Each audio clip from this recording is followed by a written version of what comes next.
Senhor Deus, inclinamos nossas cabeças, reconhecendo que só de Ti pode proceder todo dom inefável, toda boa dádiva, todo dom perfeito.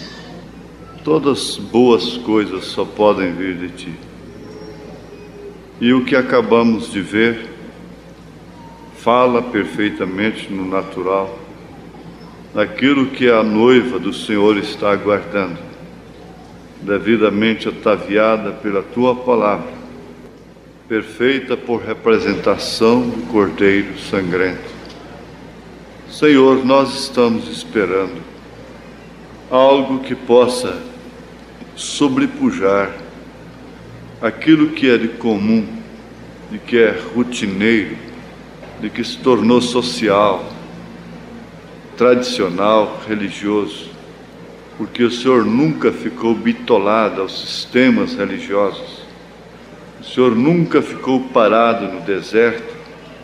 A coluna de fogo sempre se moveu para frente em direção à terra prometida.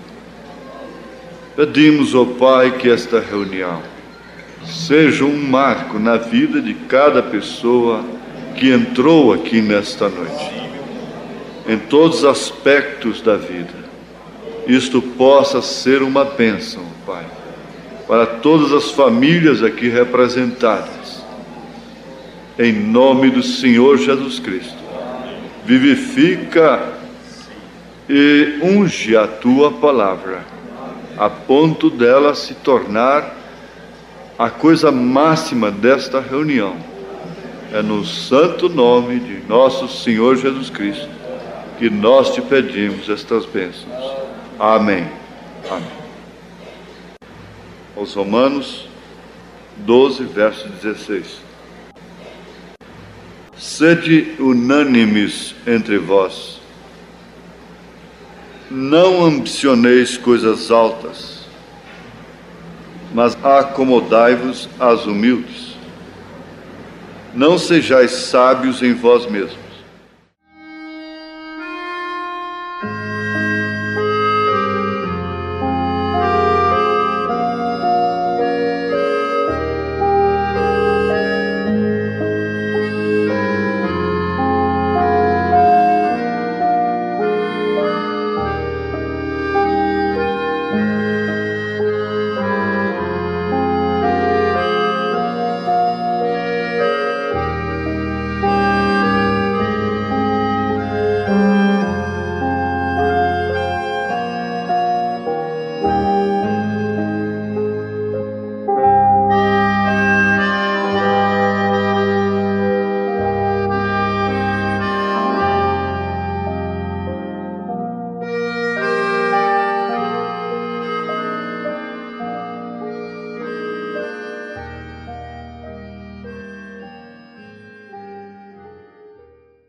Sede unânimes entre vós.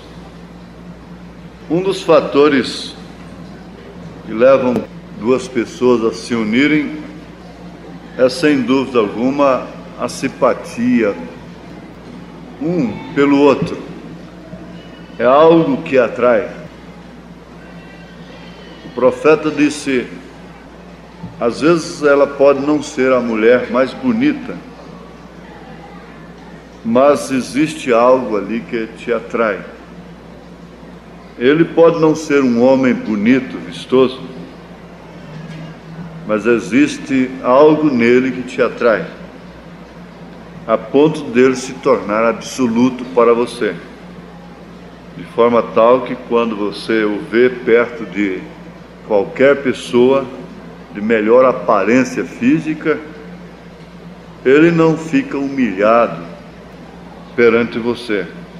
Não há nenhum complexo nisso. Você se sente honrada de tê-lo como esposo, de tê-la como esposa. Então aí há um absoluto nela e um absoluto nele, que supera e passa por cima de todas as coisas, que tem apanhado aqueles que menos avisados pensam somente na aparência e estabelecem suas metas somente naquilo que se pode ver. Mas em tudo, o justo trabalha através da fé. E a fé é o firme fundamento das coisas que se esperam, a prova das coisas que não se veem. Agora, muitas coisas que não se veem, não é somente as coisas de Deus, ou seja, somente a divindade, coisas invisíveis, como sobrenaturais. Mas há muitas coisas que não se veem no homem, mas elas estão no homem. Há muitas coisas que não se veem na mulher, mas elas estão na mulher. E há uma fé nas coisas que não se veem, porque a fé, a única coisa que explica esta palavrinha de 2 letras apenas, fé, é isto: é o firme fundamento das coisas que se esperam e a prova das coisas que não se veem. Então é bom a gente ter uma síntese, cada um guardar isto como que uma mensagem no seu coração, na sua experiência. Há muitas coisas que esperamos: as bodas do Cordeiro, a própria aparição de nosso Senhor Jesus Cristo, tudo isso é fé. O milênio, a Santa Jerusalém, que não podemos ver com os nossos olhos carnais nesta dimensão que vivemos, somente através da dimensão que alcançará o corpo celestial glorificado. Mas volto a repetir, há coisas em você que ninguém vê, mas ela espera de você aquilo. Há coisas nela que ninguém vê, você mesmo não pode ver, mas você crê e espera que isto está nela. Há gens nos lombos do homem, e ninguém pode ver esses gens, mas um dia eles são manifestados, porque esses gens estão nele. Ela não pode ver, mas ela tem fé e espera que ele tem tudo para lhe dar filho. Ele, por sua vez, tem fé e crê de uma forma natural que ela é uma matriz fértil para lhe dar filhos. Isto é certo? Mas a fé é o firme fundamento das coisas que se esperam e a prova das coisas que não se veem. Está bem aplicado isso? Então, ajuntou o queijo com a marmelada, não é verdade? Tudo está aí, agora é somente Deus para trazer isto em cena. Muitas coisas não se veem, mesmo no homem, na mulher, mas elas estão nela, estão nele. E através do casamento vem a manifestação dos filhos. A Bíblia diz que a natureza está gemendo pela manifestação dos filhos, porque também os filhos de Deus estão como os seus filhos, estão em seus lombos. E ele amou muito ser pai. Ora, amando ser pai, ele teve que admitir a queda, porque ele tinha em seus lombos filhos, ele tinha em seus lombos atributos de Salvador, de Deus, de curador, de libertador, de transformador. E ele nunca perdeu uma semente sequer. Às vezes um casal pode perder um filho, aquilo virar um aborto, uma coisa assim, mas Deus nunca perdeu uma semente, daquelas que saíram de fato de seus lombos. Ele permitiu essa passagem aqui pela terra, para manifestar esses atributos. Foi então quando ele gerou a Jesus Cristo no ventre da Virgem Maria. Agora, a Bíblia diz que quem gerou a Jesus foi o Espírito Santo. Ora, se foi o Espírito Santo que gerou a Jesus, então ele é o pai de Jesus. Teu pai te gerou, não foi? Ele é teu pai, não é verdade? Você admite uma outra pessoa distinta nesta unidade de sua mãe com seu pai? Não tem? De jeito nenhum. Ele é teu pai e você é seu filho. Isto é certo? Também Deus. O homem foi criado à imagem e semelhança de Deus. O homem é trino, mas ele não é três pessoas distintas. Ele é corpo, alma e espírito. Ele é pai, filho e espírito. Você é filho, você nasceu de mulher. Você está se casando, você vai ser pai. E você é espírito. Você é pai, filho e espírito, mas você tem um nome. E eu posso dizer seu nome. Benedito. Por que você na hora de se casar não deu o nome lá, pai, filho e espírito? O tabelião diria, você está doido, rapaz, eu quero é teu nome. Isso aí são títulos. Por isso Jesus disse, batizando-os em nome do Pai e do Filho e do Espírito Santo. Pedro, tendo a chave do reino dos céus, disse, arrependei-vos e cada um de vós seja batizado em nome de Jesus Cristo. Porque Pai é Senhor, Filho é Jesus, o Espírito Santo é Cristo. Aleluia, ele é Pai, Filho e Espírito Santo, mas ele tem um nome. Ele não disse nomes. Ora, se não se vê a unidade do Pai com o Filho e a igreja, é por isso que não há unidade perfeita na terra. Por isso que não há casamento perfeito. Correto? Você tem uma casa já? Tem? A Escritura está em nome de Pai, Filho e Espírito. Sede unânimes entre vós, não ambicioneis coisas altas, mas acomodai-vos às humildes. Não sejais sábios em vós mesmos, o que Paulo está recomendando, receitando para a igreja, e eu creio que isto abarca todo o sistema da vida, todas as etapas: nascimento, crescimento, casamento, criação de filhos, a estrutura do lar e, por último, até mesmo o arrebatamento. Toda a ordem e conduta que Paulo escreveu para a igreja, ela é para ser obedecida, observada como ele escreveu. Diz que uma certa igreja estava precisando de um pastor. Então um diácono escreveu uma carta para a junta, apresentando um pastor para aquela igreja. Eles deveriam convidá-lo.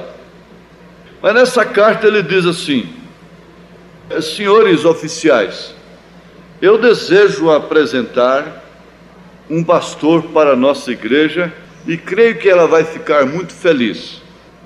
Eu vou transmitir para vocês as características deste pastor. Ele não admite que as mulheres cortem seus cabelos. Ele não admite que as mulheres usem calças esportes, mini saias, pinta-se os rostos, suas unhas, seus olhos. Ele não admite que a mulher fale na igreja. Se tiver alguma coisa para saber, que pergunte o marido em casa. Ele não admite que a mulher seja pregadora, suba no púlpito. Ele diz que isso é só para homem, que Jesus nunca chamou uma apóstola. O sacerdócio também, no Velho Testamento, nunca teve uma sacerdotisa. E ele é implicado com estas coisas, e ele manda as mulheres obedecerem aos maridos, e os maridos amarem as mulheres como Cristo amou a igreja. E foi descrevendo as características do pastor. No fim ele pôs assim: esse pastor é Paulo, serve? A junta olhou e falou: não serve, infelizmente não serve. Um pastor como esse, Deus me livre. Se São Paulo viesse hoje para ser pastor, qual é a igreja que aceitaria Paulo como pastor? Ou Paulo seria um pastorzinho moderno hoje, o Espírito Santo teria sido modernizado, estaria vivendo um evangelho moderno. Será que Pedro também teria se pervertido de tal forma a mudar o seu evangelho? Paulo disse: ainda que um anjo ou eu mesmo anuncio um outro evangelho além deste, seja anátema. Anátema é excomunhão, é abominação, é mentira. Ele queria que a igreja estivesse unânime numa só fé, num só batismo, num só Espírito, num só Senhor. Amém. Glória a Deus. Para tanto, eles pregaram. Agora no rádio nós ouvimos, Deus me deu aquela inspiração, que Deus não teve compaixão, como o construtor não tem dó, compaixão das pedras. Meteu a marreta na pedra, socou bastante para fazer o alicerce. Ele não teve compaixão de deixar a igreja primitiva morrer, ser queimada, ser enterrada ali como fundamento. E Paulo disse que o fundamento é dos apóstolos e dos profetas. Ele não teve dó de fincar a estaca e bater, e aquele sofrimento terrível, e a marreta quebrando as pedras para fazer o alicerce. Agora vem uns instrumentos de acabamento aí, só floreando a coisa por cima. Como pode? Mas Paulo estava preocupado com a unanimidade entre vós. Por quê? Eles dizem, a união faz a força. Mas esta união não é propriamente física. Esta união é uma união de espírito. A mulher goiana está unida com a mulher carioca no espírito. A carioca, por sua vez, está unida com a mulher lá de Paris, lá dos Estados Unidos, de Los Angeles, de Califórnia, de Hollywood, lá de Nova York. Elas não estão unidas fisicamente, elas não sabem a língua uma da outra. E eu vi isto lá em Paris. Eu vi mulheres que não entendiam o que uma outra falava, porque lá é um aeroporto que recebe aviões de toda parte do mundo que vai para a Europa, e ali concentra gente que fala português, que fala alemão, que fala francês, que fala árabe, chinês, japonês, e tudo quanto é tribo e língua você vê ali. Havia diferença de língua, havia diferença de cor, mas não havia diferença de traje, cabelos. Na verdade, há diversidade de modos de arrumar. O mundo foi batizado, está unânime. Não tem a mesma língua, mas tem o mesmo espírito. A gente chega lá no interior. Eu estava vendo. É o Espírito que batizou a terra. É o Espírito que batizou o mundo. Da sedução e da aquisição. São dois Espíritos. E eles formam uma unidade tremenda. Que eles se entendem em quaisquer idiomas, em quaisquer línguas, em quaisquer circunstâncias. Eles se entendem. Mas por outro lado, você vê, outro dia chegou um irmão de São Paulo e não sabia onde era esta igreja. E ele pegou o táxi e não sabia vir. Chegando por ali, ele viu duas irmãs vindo para cá. Ele disse, olha, é fácil, agora já sei. É só você acompanhar essas duas mulheres aí. Nós vamos sair na igreja que eu quero. Amém? Aleluia! Aleluia! Quem viu o profeta de Deus na Bíblia Sagrada, seja aqui no Brasil, seja na Alemanha, seja onde for, vê o Pai no Filho, vê o Filho no Pai, sabe que quem gerou o Pai foi o Espírito Santo. Ora, pensemos nisso, se o Pai é um, Jesus é outro, é Filho do Pai, o Espírito Santo é outro, e a igreja é a esposa. Pois bem, então Deus é sogro da igreja, o Espírito Santo é cunhado da igreja, porque Jesus é esposo da igreja. É ou não é? E Deus tem netos? Deus é Espírito. Ninguém jamais viu o Pai, mas o Filho que estava no seio do Pai, este o fez conhecer. Por isso ele disse: há tanto tempo estou convosco, Filipe, e não me tendes visto. Quem vê a mim, vê o Pai. Aleluia! Isto é uma unidade simples, não é composta, porque seria imperfeita. Agora, essa unidade aqui é composta do marido com a mulher. É uma unidade composta de duas pessoas, por isso ela é imperfeita. Ele tem que ter paciência com ela, ela tem que ter paciência com ele. Ela vai chorar por causa dele, ele vai chorar por causa dela. É uma unidade composta. Mas a unidade de Deus com o Filho é simples, por isso é perfeita. São manifestações. Eu falo isso porque o casamento fala muito da unidade de Deus. Fala muito, porque o mistério é tríplice: é Deus em Cristo, Cristo na igreja. Paulo disse que esse é o mistério, e esse é o mistério da piedade. É aquele que se fez carne. Agora, há um mistério entre duas pessoas. Existe um mistério. Este é que forma o verdadeiro casamento. O casamento não é papelzinho. O casamento não é formalidade social, declarando-se casados. O mistério está do coração para o coração. O profeta diz que aí está o mistério, que é aquele a quem Deus une, o homem não separa. As dificuldades não separam, a doença não separa, as lutas não separam. Eu já contei isto aqui, da fidelidade daquela mulher cujo esposo ficou 30 anos na cadeia, e ele teve que ficar incomunicável por 30 anos. Era novo ainda quando cometeu o crime.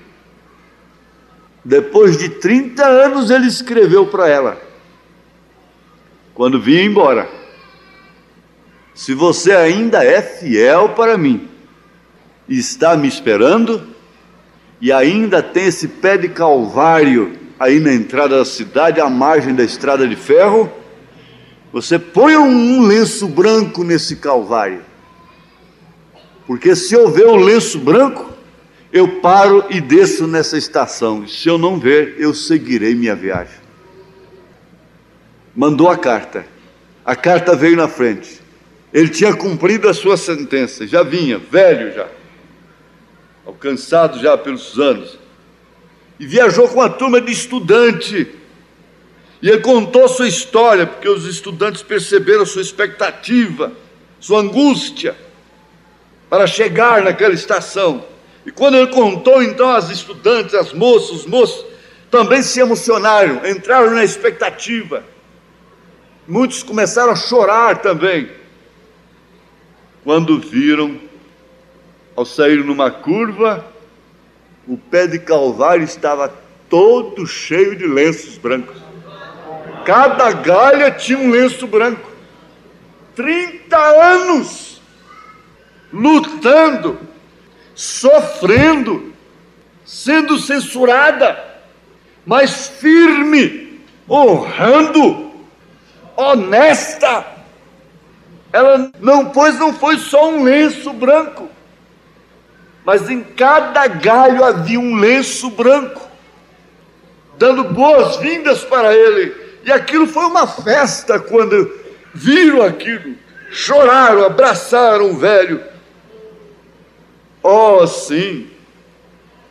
O que pode fazer isto? Isto é casamento. Isto aqui é casamento. O profeta, lançando mão disto, ele falou assim: aqueles a quem Deus une, o homem não pode separar. Mas deixa César com suas leis e trate de se unirem por Deus. Por isso que o profeta disse: você pode comer muito, Você pode andar muito, você pode falar muito, mas você nunca ora muito nesse sentido. Porque isso é para a vida toda. E Paulo, quando disse sede unânimes entre vós, ora, irmãos, isso atingiu toda a igreja. Mas a igreja é composta de lares. A igreja é composta de mulheres, de homens, de crianças, de moças. Deus não veio redimir a terra por causa de uma árvore. Deus não veio redimir a terra por causa de um boi. Deus não veio redimir a terra por causa de um cavalo. Deus veio redimir a terra por causa do homem. Veio redimir a terra por causa do homem. E ele pediu, através de São Paulo, para sermos unânimes entre nós. Agora, nunca pode haver unanimidade entre um casal se há ambição. Logo em seguida ele disse: não ambicioneis coisas altas. Porque se você é uma mulher ambiciosa, você vai ter dificuldade com ele, ele vai ter dificuldade contigo. Você estará sempre no seu calcanhar, porque você nunca estará satisfeita. Agora é o que se lembra, o que se pode lembrar dos 2 casamentos da mensagem noiva que o profeta pregou. Ele fez um casamento de uma moça que tinha sido Miss, tinha ganhado automóveis pela sua beleza. E esse casamento foi muito rico, ele gastou 8 dias para fazer o casamento. 8 dias de festa. Eles foram morar numa casa que tinha torre. Era muito cara aquela casa. Mas o profeta fez um outro casamento no seu quartinho de viúvo, que era até então, de um casalzinho pobre. Ele foi com um velho Chevrolet amarrado com arame para lama e coisa, e ela foi com um vestidão de chita, e ele foi com a roupa, uma calça parece que emprestada, toda frouxa. E ele olhou o casalzinho assim, disse: você tem para onde levar essa moça? Ele respondeu que sim. Ela disse: escuta, e na hora da dificuldade que ele estiver enfrentando, você corre lá para a casa da mamãe, do papai, não é? Ela disse: não, estarei com ele. E na hora da dificuldade você manda ela para a casa da mamãe? Disse: não, eu quero fazer tudo por ela dentro dos meus limites. Pois bem, isso aí não foi casual o profeta fazer esses 2 casamentos. Por quê? Passando o tempo, ele foi visitar o casal rico. Chegando lá, ao chegar, ele percebeu que os 2 estavam brigando. Ela estava num canto da sala e o marido no outro canto. E brigando e discutindo, porque ela tinha dançado com outro homem na noite anterior. O profeta ficou vendo aquilo. Deus fez com que ele visse, porque ele precisava de pregar isto na mensagem noiva. E quando eles viram o profeta, eles pularam no meio das salas de mãos dadas, e o irmão Branham perguntou: como vai vocês? Vamos bem, não é, querido? Querida, aí vê os beijinhos, aquelas coisas, né? Ele disse que isto é como um fogo pintado na parede. Não aquece. Fogo pintado na parede não aquece. Isso é uma hipocrisia. Isso é um fingimento social. A maneira que se aparecem é uma, mas a maneira que se vive em casa é outra, muito diferente. Seria preferível aparecer brigando e em casa estar em amor. Quase que seria preferível. Mas dificilmente são aquilo que parecem ser.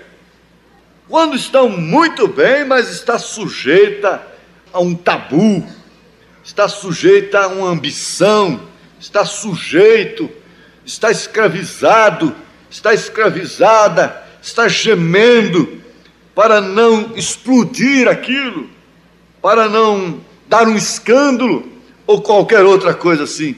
São casamentos presos por princípios morais, sociais, religiosos apenas. Não há união de coração para coração. O profeta saiu dali. Mais tarde ele foi visitar o casal pobre. Ele tinha feito a sua casa na carroceria de um caminhão, na carroceria metálica de um caminhão à margem do rio Ohio. De lá ele podia ver a torre da casa do casal rico.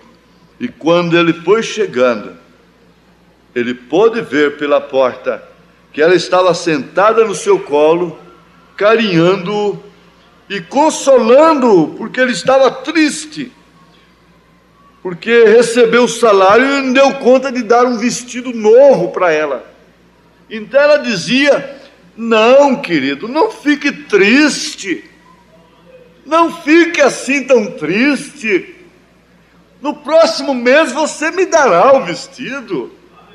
Eu sou tua. E beijava a sua face, ele carinhava. O profeta olhou lá para a torre da casa do rico e lágrimas começaram a correr nos seus olhos, em sua face. Ele pregou isso na mensagem Escolhendo uma Noiva. Agora, isto é aplicado a Cristo e a igreja. Por isso é falso, irmão Brano, é falso. Por isso o tabernáculo da fé é falso. Por isso a mensagem é falsa. Falsa onde? Falsa no batismo? Então Pedro era falso. Falso no batismo? Então São Paulo era falso. Falso na unicidade de Deus? Então os apóstolos todos eram falsos. Mas como pode haver unanimidade? A ambição tem tomado conta do mundo religioso. A ambição tem tomado conta das mulheres. A ambição tem tomado conta dos homens e eles só pensam em coisas altas. Mesmo dentro da doutrina, querem somente pensar em coisas altas. Querem ser profundos. Mas Paulo disse: acomodai-vos aos humildes. Não sejais sábios em vós mesmos, acomodai-vos aos humildes. Deus ama estar na folha de um capim. Aquilo não muda, aquilo é Deus. Deus está nesta flor. Deus está ali naquela pequenininha rosinha, aquela florzinha tão pequenininha. Um velho ateu insultou uma garotinha que ia saindo da escola. Ele era ateu. Ela apanhou uma florzinha no chão, olhou, e aquilo foi Deus. Ela pegou aquela florzinha e mostrou para ele e disse: o senhor me diz de onde veio isto aqui? Quem que fez isto aqui? Agora o velho ateu já estava com 80 anos e aquela garotinha apanha uma florzinha no chão e mostra para ele: de onde veio isto aqui? Quem fez isto aqui? Aquilo foi o bastante para o ateu se converter. Uma rosinha apanhada por uma criança. No entanto, a coluna de fogo, comprovada pela polícia dos Estados Unidos ser sobrenatural, a mesma coluna lá do deserto, a coluna de fogo, fotografada pelo observatório de Tucson, e todas estas coisas sobrenaturais, o poder de Deus, ressurreição de mortos, cura de câncer, todo o poder de Deus manifestado pelo profeta de Deus nesta era, não converte esses incircuncisos de coração. E tu, Cafarnaum, irás até o profundo. Jesus proferiu juízo sobre aquele povo, porque eles rejeitaram a mensagem do profeta, eles rejeitaram a sua visita. Mas Paulo diz assim: tendo, porém, sustento e com que nos cobrir, estejamos com isso contentes. 1 Timóteo 6:8. Tendo sustento e com que nos cobrirmos, estejamos com isso contentes. Você tendo sustento e com que se cobrir, você estará feliz? A casinha já tem. Tendo sustento com que se cobrir, estarás feliz? Satisfeita? É assim também a igreja. Isso também é recomendado espiritualmente, tendo, porém, sustento.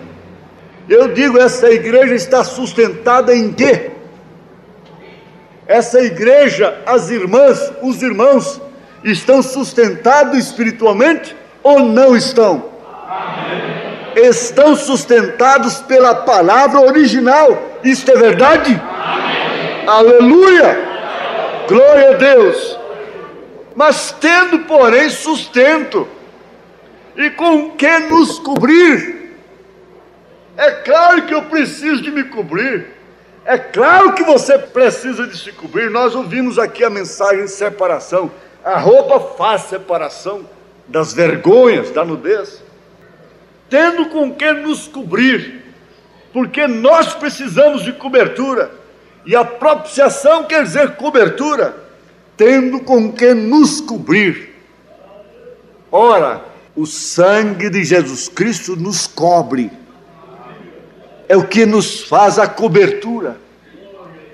Tendo a fé no sangue de Jesus Cristo, você é visto por Deus através do sangue. E o vermelho olhado através do vermelho é branco. Se eu ponho uma coisa vermelha aqui e olho através de uma lente vermelha, aquela coisa vermelha fica branca como a neve. Por isso é que Isaías disse: ainda que os seus pecados sejam como a branca neve, seja como o carmesim, porque Deus olha através do vermelho. Sua alma está branca como a neve. Ora, isso é que é a cobertura. E tendo com que nos cobrir, por isso o salmista diz: bem-aventurado o homem cujo pecado é coberto. Bem-aventurado o homem cuja nudez é coberta. Aquele filho de Noé, sabendo disto, Noé desceu da arca, embriagou-se e tirou a roupa e ficou nu.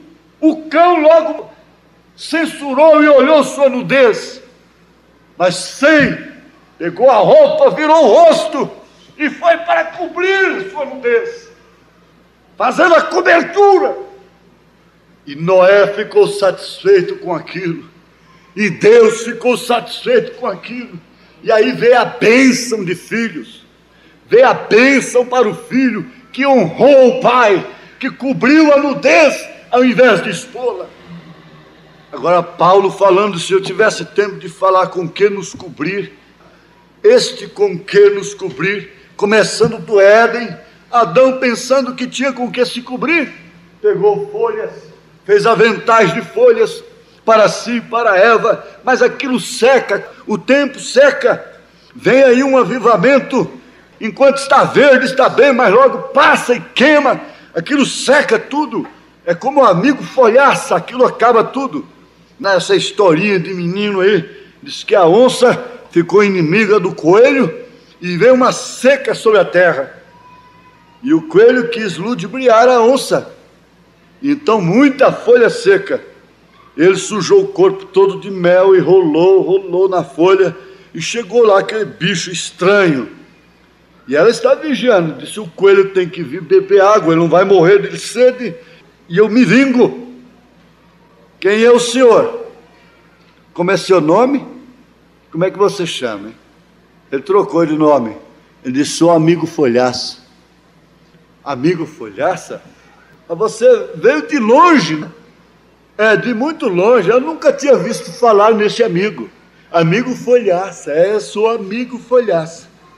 Está bem, pode beber, amigo folhaça. Se bebeu, mas como a coisa nunca fica bem feita, achou de tomar banho. Dona Onça, eu posso tomar banho? Pode, amigo folhaça. Quando ela entrou na água, o mel soltou a folha. Quando ela viu, era um coelho. E agora é aquele pega aqui, pega acolá, pega aqui, pega acolá. O que está acontecendo? Se lambuza de credos, se lambuza no mel do evangelho e rola nas suas folhas secas, e se lambuza de credos, inventa a coisa hoje, inventa outra amanhã. Mas vamos botar isso na palavra, no poço da palavra, ver se isso permanece. Vamos botar isso no poço, o batismo no poço da história bíblica. Atos dos Apóstolos. E vamos ver se encontra, se isso não dilui, se há um batismo nos títulos Pai, Filho e Espírito Santo. Não há nenhum até 325 anos depois de Cristo. Por isso o anjo vem e diz: sai dela! Sai desse batismo em nome do Senhor Jesus Cristo. Aleluia, glória a Deus. Crê somente, tendo porém sustento e com que nos cobrirmos. Nós temos com que nos cobrirmos. Quem não tem nudez aqui? Quem não tem vergonhas aqui? Todos temos vergonhas, disse São Paulo, mas cobrimos, damos honras. Isto é certo, porque está no mesmo corpo. Estejamos com isso contentes, sorridentes, cantando, aleluia, aleluia, santo, santo, santo, na cozinha, lavando a roupa. Você não pensa que casamento é só isto? Aqui está o princípio. Há lutas, há dificuldades, mas isto é que dá um sabor à coisa.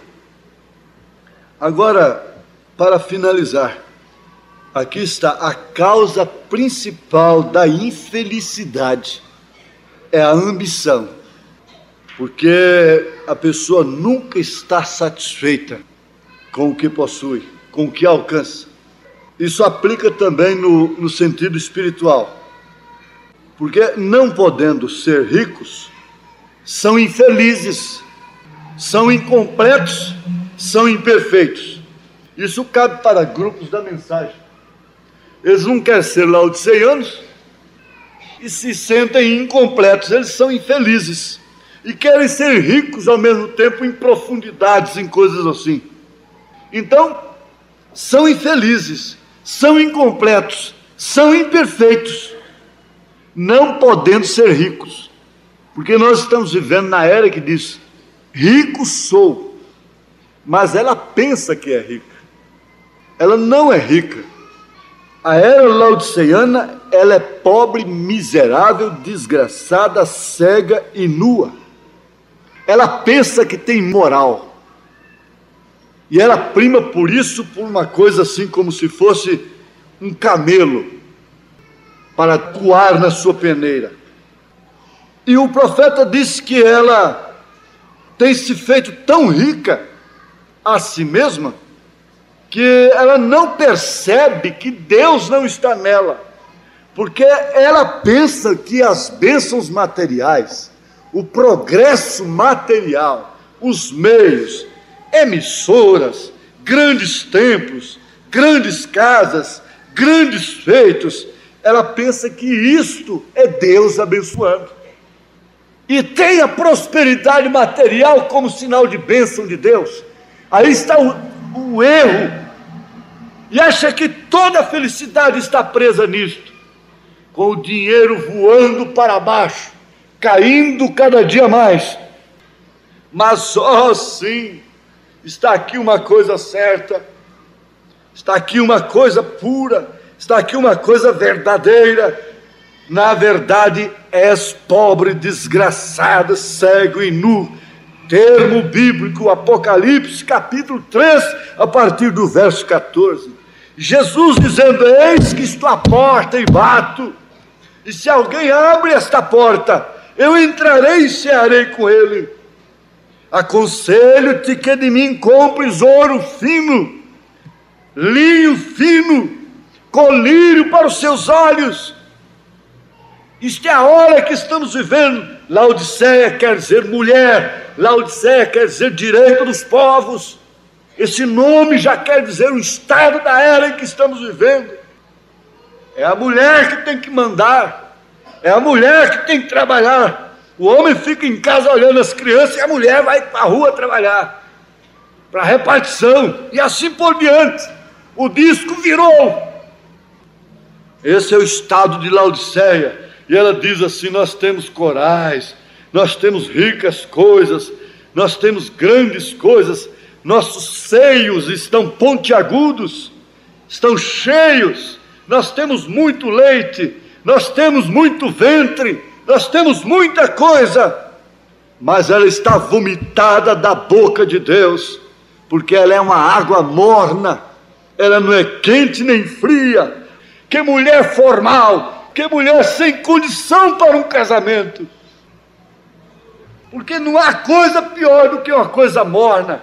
Ela, quando entra lá, ela quer falar de Deus, ela quer impedir divórcio, ela quer impedir aborto, ela quer impedir isso, ela quer impedir aquilo, mas ela não apita nada, ela manda tudo, mas não manda nada. Mas tem uma coisa: Jesus Cristo é o que a igreja diz que Ele é. Ele não é segunda pessoa. A noiva revelada diz que Ele é o alfa, Ele é o ômega, Ele é o esposo, Ele é o marido, ela é a esposa. Aleluia, e que Deus está em Cristo reconciliando o mundo consigo, e que Jesus Cristo é a imagem do Deus invisível, e que nele habita corporalmente toda a plenitude da divindade. Diz, foi Jeremias que ressuscitou, foi outro profeta, Elias. Se fosse agora na doutrina desses aí, diria: irmão Brana. Jesus virou para eles: e vocês quem dizem que eu sou? Pedro disse: tu és o Cristo, o Filho de Deus vivo.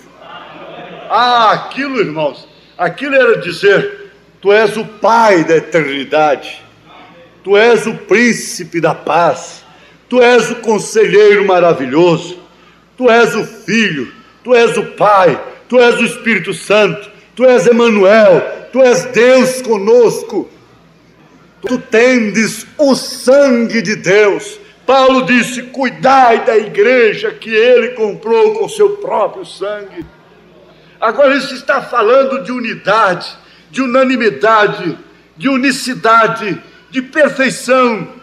E o casamento é assim, até certo ponto, na verdade, com unidade composta.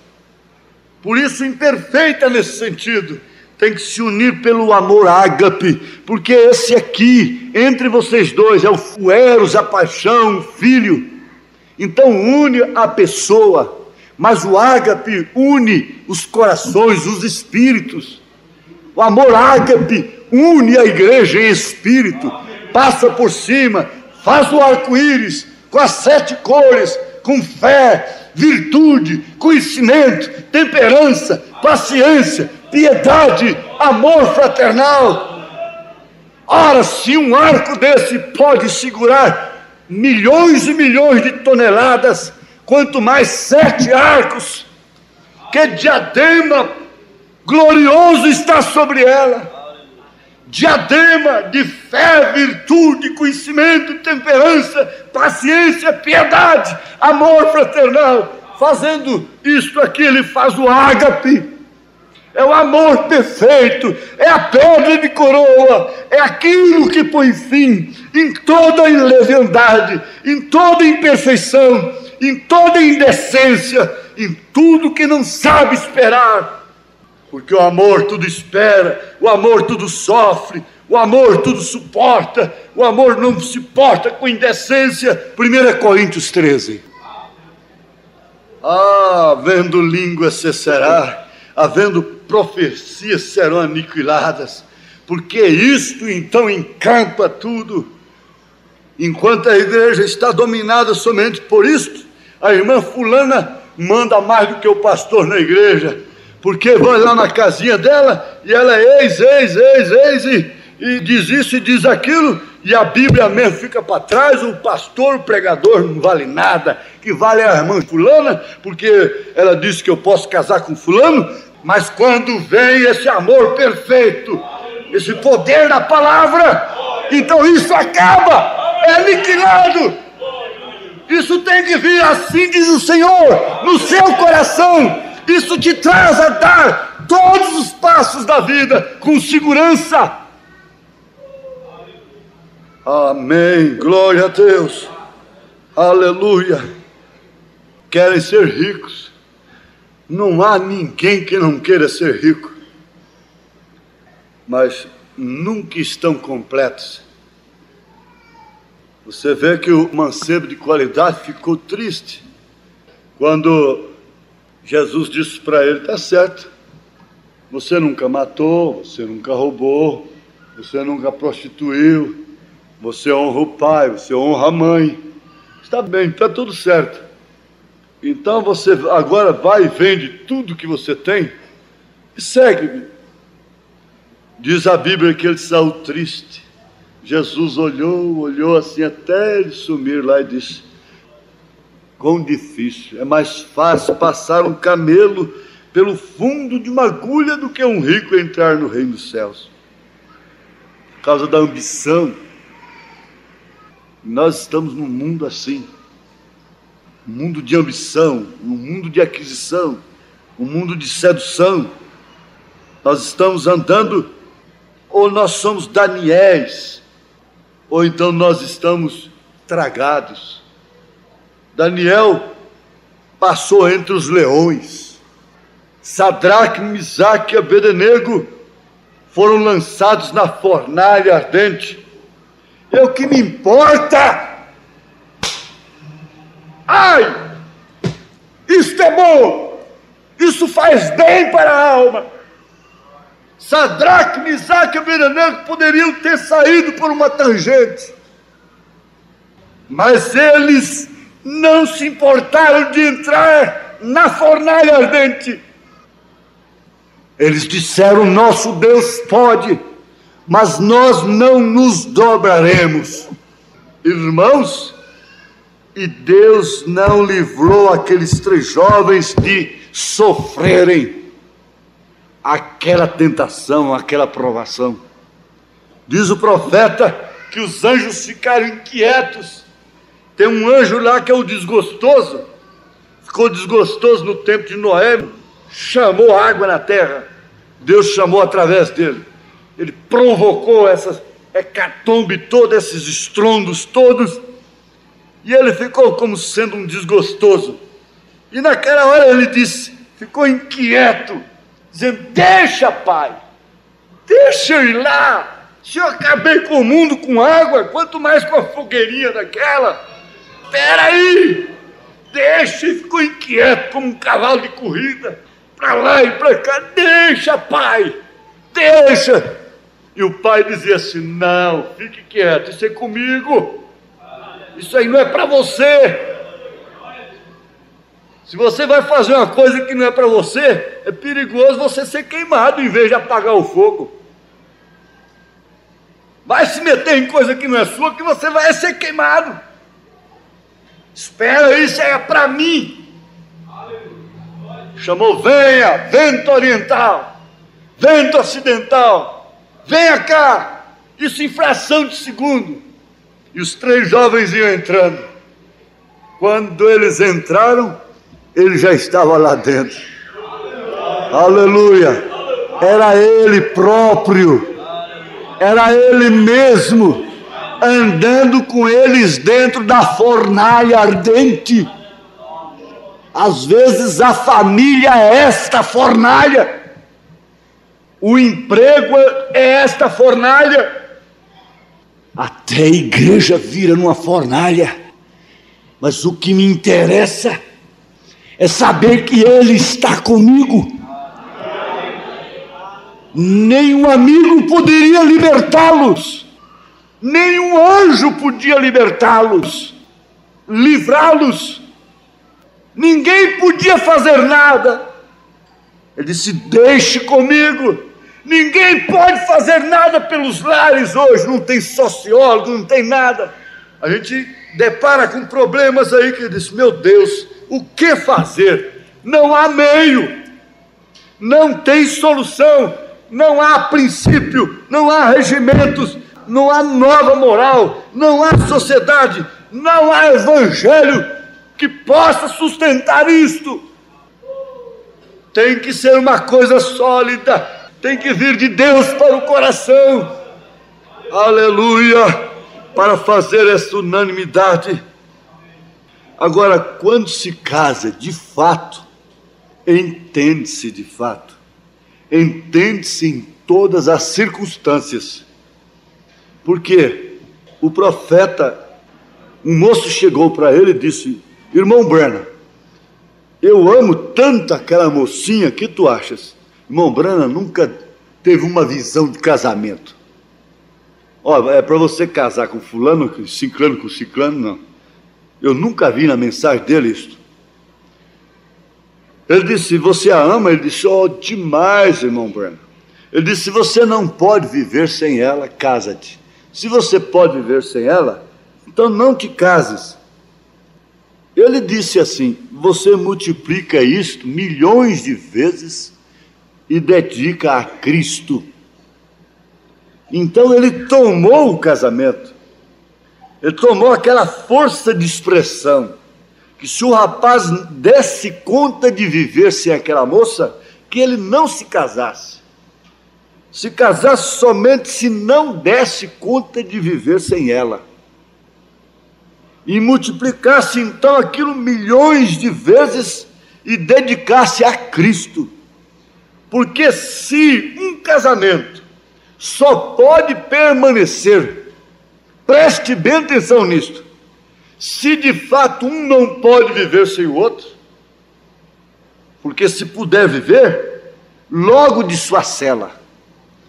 Mas se você chega à conclusão: eu não posso viver sem ela, e ela chegou a esta conclusão: eu não posso viver sem ele, então nega qualquer circunstância, passa por cima de pai, de mãe, de quem quer que seja, por causa dele, esquece todo mundo, e ele por causa dela. Esse casamento ainda tem lutas, esse casamento ainda tem circunstâncias até o fim. Quanto mais a vida cristã, quanto mais todo o propósito, quanto mais toda a boa intenção da igreja com Cristo. Por isso tem que ser milhões e milhões de vezes. E quem é que proporciona isto? É o Espírito Santo. A igreja está apaixonada por Cristo de uma maneira interior, de alma, de espírito. Ela é casada com Jesus. O que está acontecendo com a igreja está acontecendo com a família. O que está acontecendo com a família está acontecendo com a igreja. Tudo por causa de circunstâncias. E quando Jesus estava na maior difícil circunstância, Satanás veio justamente com esse plano para ele. O plano religioso, o plano da manutenção, da sobrevivência. Ele veio com todos esses planos, mas Jesus, conhecedor de si mesmo, sabendo de onde ele tinha vindo, da glória que ele possuía, ele rejeitou o diabo. Ele rejeitou suas ofertas. E eu digo: vocês têm que rejeitar as ofertas do diabo. Logo que temos aplicado o sinal em casa, o que devemos fazer? Deite fora toda a sujeira que se encontra em casa, todas as saias curtas, os shorts, os baralhos, os cigarros, a televisão, etc. Bote tudo isso para a rua. Isso é, se vai aplicar o sinal. Não podemos tolerar tais coisas. Não, Senhor. Tire tudo isso para fora. Os bailes, as festas, a música mundana, os jornais imundos e tudo que demais for do mundo. Dê-lhe um pontapé e diga: vamos limpar esta casa. Aleluia. Não vamos deixar sujar essa casa. Amém. Amém? Glória a Deus. Aleluia.